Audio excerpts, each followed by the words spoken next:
바울이 몇 차례 사람들 앞에서 변호하는 모습을 우리는 보았습니다.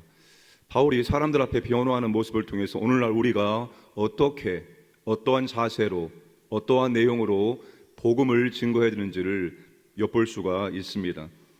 바울은 아그리빠 왕 앞에서 당당하게, 그리고 정중하게, 그리고 그 사람의 신분에 걸맞게 변호하고 있다는 것을 확인할 수가 있습니다. 자, 아그리빠 왕이 바울에게 변론의 기회를 허락하자 1절에 보시면 바울이 보인 첫 번째 행동은 손을 들어입니다. 손을 들어. 변호하세요 라고 말하면 변호하면 되는데 바울이 제스처를 취합니다. 손을 들었다는 것은 손을 곧게 뻗었다는 의미입니다. 아마도 바울은 한 손을 이렇게 위로 뻗었을 것입니다. 손을 이렇게 뻗는다는 것은 청중들을 집중시키기 위한 목적으로 하는 것입니다. 여러분, 바울이 지금 얼마나 당당한 모습으로 복음을 증거하고 있습니까? 아주 여유 있게, 아주 당당하게 바울이 변호하고 있는 모습을 확인할 수가 있습니다. 바울은 혐의가 없는 죄인의 신분입니다. 혐의가 있든 없든 바울은 지금 죄인의 신분으로 그 자리에 서서 변호하고 있는 것입니다. 그런데 변호자가, 죄수가 손을 들고 청중들을 집중을 시킨 다음에 그렇게 복음을 증거하고 있다는 사실입니다. 그래서 초대 교부 중에 존 크리스톰은 이 모습을 이렇게 설명을 했습니다. 모든 수행자들, 통치자, 왕, 총독, 고관들이 함께 모였다. 바울은 그곳에 불려 나왔지만 승리자로 그들 앞에서 당당하게 말씀을 선포하였다. 바울이 죄수가 아니라 바울이 승리자의 모습으로 당당하게 높은 사람들을 다 모아놓고 복음을 증거했다라고 설명을 하였습니다. 여러분, 바울은 지금 정말로 당당하게 복음을 선포하고 있습니다. 그들에게 여러분, 그들의 인생에, 그들의 인생과 그들의 영혼을 결정할 수 있는 가장 좋은 소식을 그들에게 증거하기 때문에 높고 낮음의 문제가 아닙니다. 부의 문제가 아닙니다. 권세의 문제가 아닙니다. 내가 너희들에게 가장 좋은 것을 말하는 사람으로서 그는 당당하게 복음을 증거하고 있다는 사실입니다. 오늘 저와 여러분들도 마찬가지입니다. 높고 낮음을 떠나서, 많고 적음을 떠나서 우리가 가지고 있는 이 복음이 그분들의 인생과 더 나아가 영혼을 결정지을 수 있기 때문에 우리는 당당하게 복음을 증거할 수 있어야 된다는 것입니다. 바울은 당당하면서도 아주 예의를 갖추고 정중하게 복음을 증거하고 있습니다. 2절과 3절 말씀 보시면 아그리빠 왕이여, 유대인이 고발하는 모든 일을 오늘 당신 앞에서 변명하게 된 것을 다행히 여기나이다. 특히 당신이 유대인의 모든 풍속과 문제를 아심이니이다. 그러므로 내 말을 너그러이 들으시기를 바라나이다.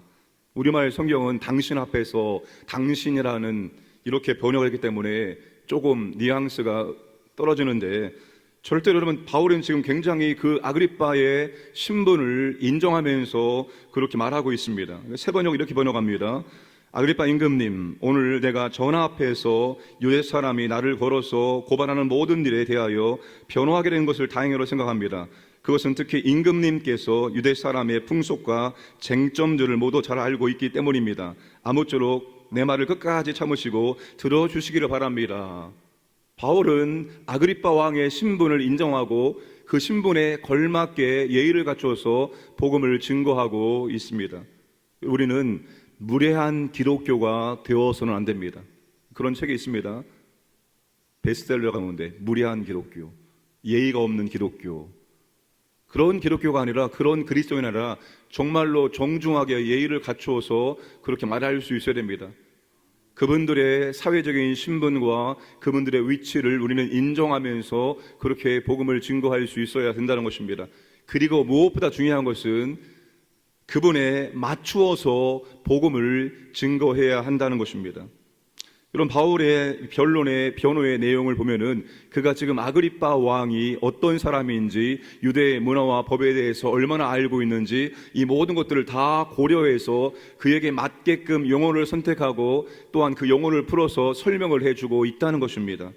종교의 가장 엄한 파, 그리고 12지파 밤낮으로 간절히 하나님을 받들어 섬김 등등 아그리빠 왕이 가장 잘 이해할 수 있도록 복음을 풀어서 설명해 주고 있다는 것입니다.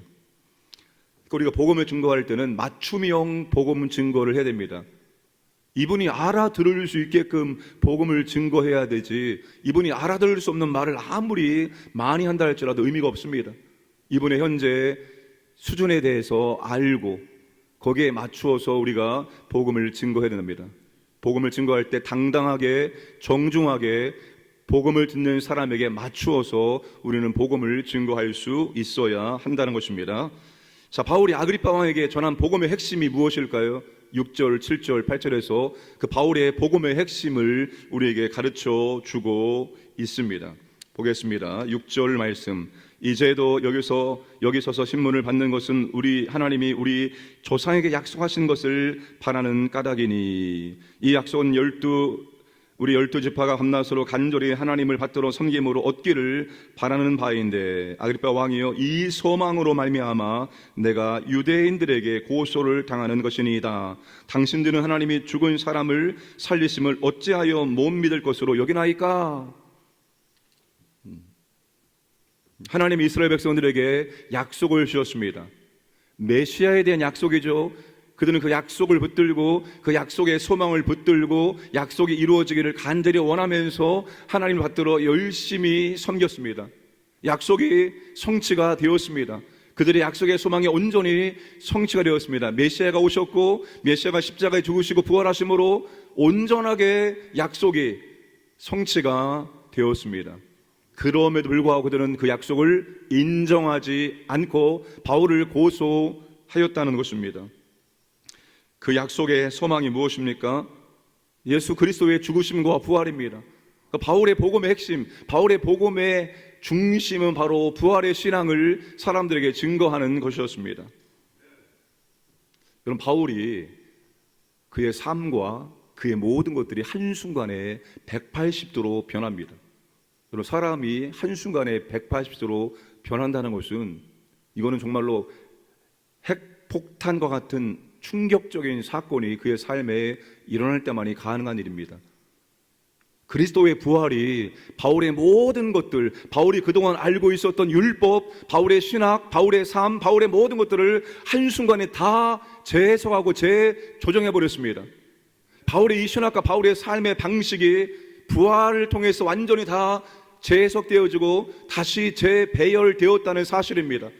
바울에게 이 부활은 그만큼 바울의 전 존재와 바울의 전 인생을 바꿔놓을 정도로 강력한 것이었습니다. 그래서 바울은 높은 사람이나 낮은 사람이나 어떤 사람에게도 바울이 증거한 복음의 핵심은 바로 이 부활신앙이었습니다. 그리스도가 죽고 다시 살아나셨다.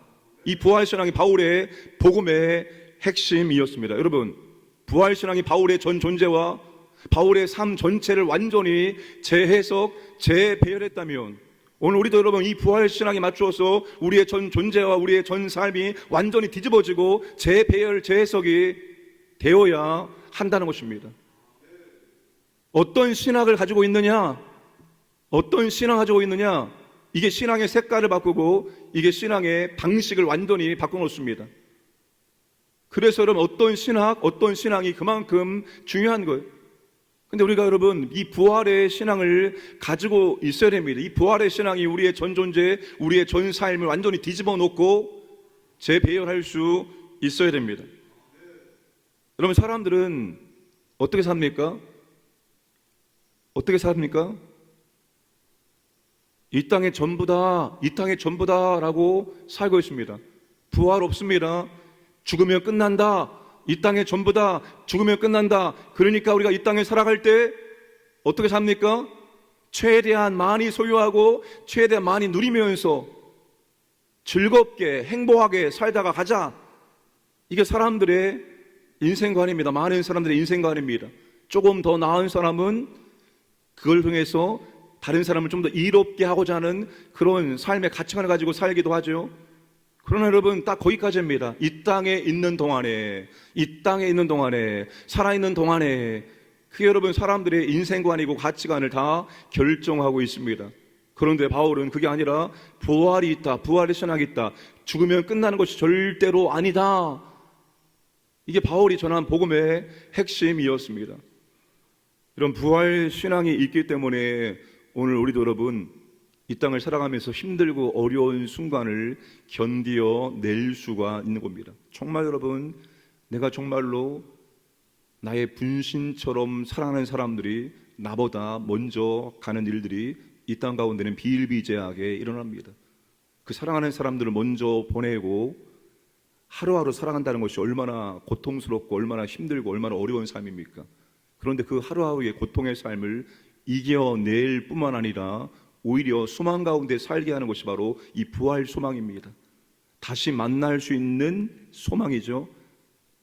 이 소망이 우리로 하여금 이 땅에 있는 동안에 그 아픔과 어려움들을 이겨내게 만들고 더 나아가서 우리가 정말로 주님이 원하시는 삶을 살아갈 수 만드는 원동력이 바로 부활 신앙이 된다는 것입니다.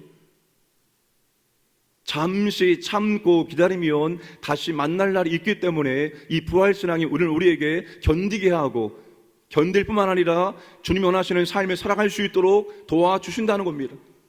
이 부활 신앙이 없기 때문에 우리도 견디지 못하고 쓰러지고 아파하고 그냥 고통 안에 묶여진 삶을 살아가게 되는 것입니다. 다시 우리는 철저히 부활 신앙으로 무장해야 합니다.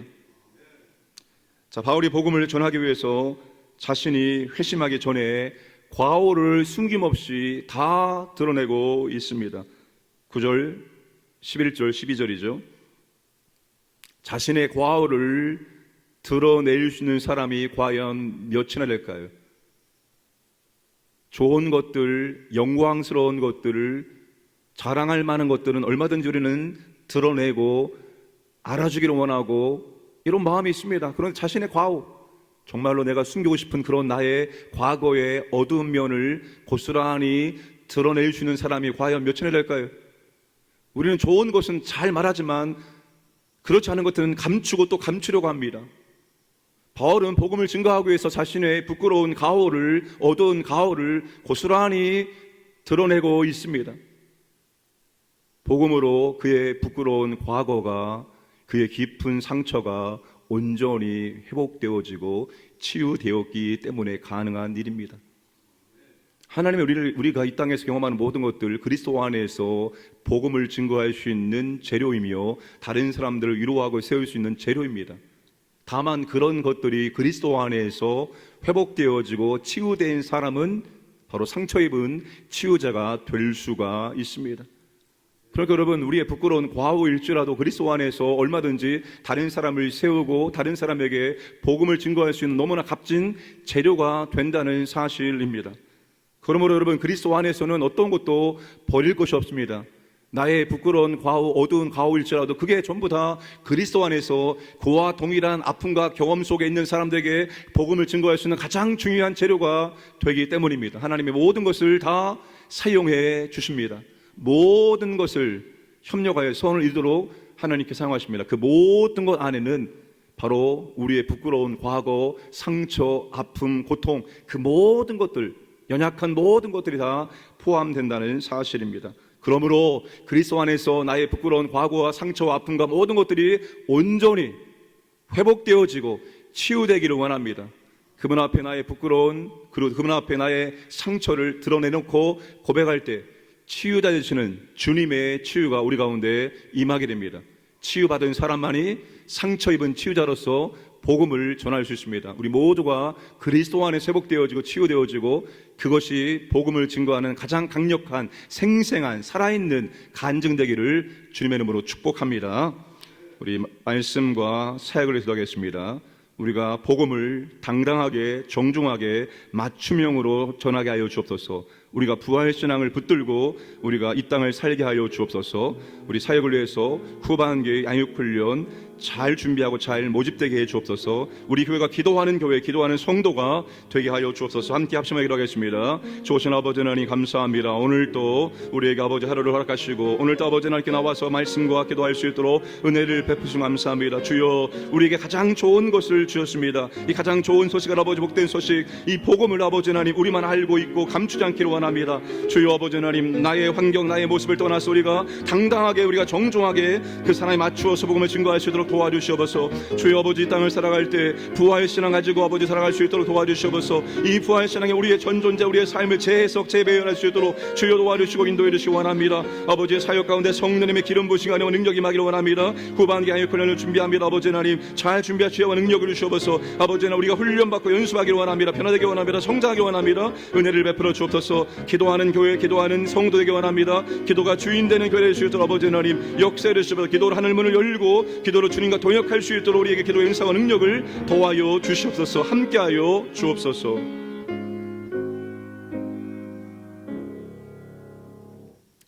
살아계신 아버지 하나님, 오늘 또 우리에게 한날을 허락하시고 오늘 또 하나님께 나와서 말씀 듣고 기도할 수 있도록 은혜를 주심을 감사합니다. 주여, 이 가장 복되고 좋은 소식을 우리만 알고 땅에 묻어두지 않도록 도와주옵소서. 우리가 이 복음을 우리의 환경과 처지와 존재와 상관없이 당당하게 정중하게 그 사람에 맞게 전할 수 있도록 도와주옵소서. 이 땅의 전부이고 죽으면 끝난다고 생각하는 사람들에게 부활의 신앙을 우리가 전할 수 있도록 인도하여 주옵소서. 아버지 하나님, 특별히 사역 가운데 성령님의 기름 부으심과 은혜와 능력이 임할 수 있도록 역사하여 주옵소서. 후반기 교회는 잘 준비되어지고 잘 모집되길 원합니다. 변화되어지고 성장하기 위해서 끊임없이 우리가 훈련하고 연습할 수 있도록 은혜를 베풀어 주옵소서. 하나님 아버지, 기도하는 교회, 기도하는 성도가 되길 원합니다. 기도가 멈춤과 동시에 우리가 영적으로 졸고 있는 것입니다. 기도가 깨어있는 주의 교회, 주의 성도 될 수 있도록 주님 기도의 은혜와 능력을 더하여 주옵소서. 오늘도 아버지 하나님, 우리 광인의 모든 가족들 전신갑주를 입혀주시고 세상에서 영적인 전쟁을 치를 수 있도록 인도해 주시고 그리스도와 성령을 통해서 승리할 수 있도록 은혜를 베풀어 주옵소서.